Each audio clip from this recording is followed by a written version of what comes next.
Hi guys! Explain ko sa inyo kung ano yung big money versus small money sa AIM Global or sa networking. Pagdating ng panahon, habang tumatagal, paliit ng paliit ang work at time mo, pero yung income mo, lumalaki. Yun yung big money versus small money. Bakit? Sa umpisa, kailangan mo siyang pagtrabahuan. Kailangan mo siyang bigyan ng oras. Pero sa umpisa, maliit pa lang kikitain mo. Siyempre, nag-uumpisa ka pa lang, hindi naman ito yung biglang yaman, nanalo ka sa loto na bigla kang yaman. Ito, kailangan mo talagang pagtrabahuan tsaka bigyan ng oras.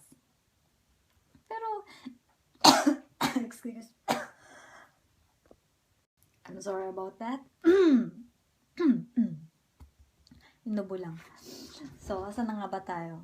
Work, time, income.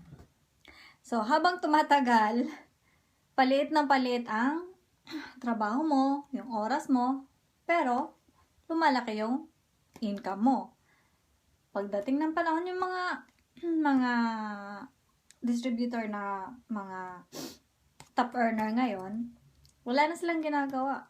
Mag-ikot-ikot na lang sa buong mundo. Nagsasalita. Tapos yung iba naman, picture-picture lang. So, ay, upline pa-picture. Pang profile fix ko. Pang profile picture ko. Ganun lang ginagawa nila. Pero kumikita na sila. Kasi, sa umpisa, pinagtrabahoan nila, binigyan nila ng oras. Hindi naman to mahirap pag alam mo. Alam mo na talaga. Mahirap lang pag wala kang alam. Tsaka emotional ka. Mahirap yun. Kaya tanggalin mo na pagiging madrama mo sa buhay. Hindi maganda yun.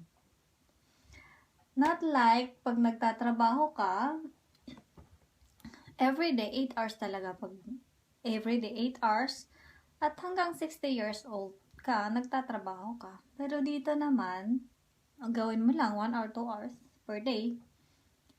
5 years, 6 years, iba na yung baka magre-retire ka na sa trabaho at mabigyan mo na ng oras yung family mo.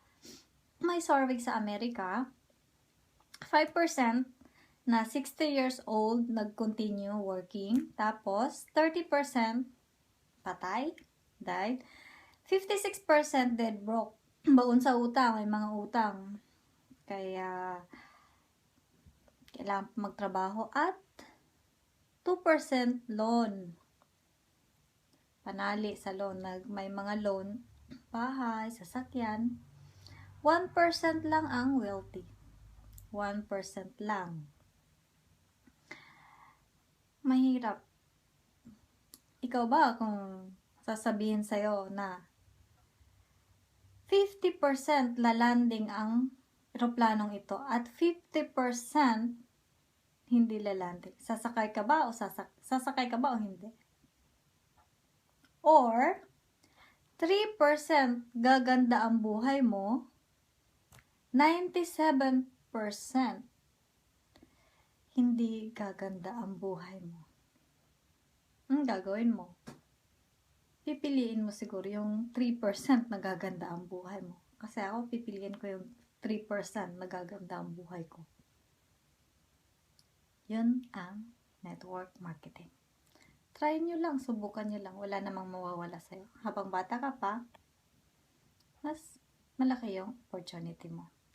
Kapag na bumagsak ka, bumangon ka ulit. Ganun lang. At ito pa guys, kung para sa'yo, hindi ka naman barya, bakit kailangan mong tanggapin ang barya na pinapasahod sa'yo?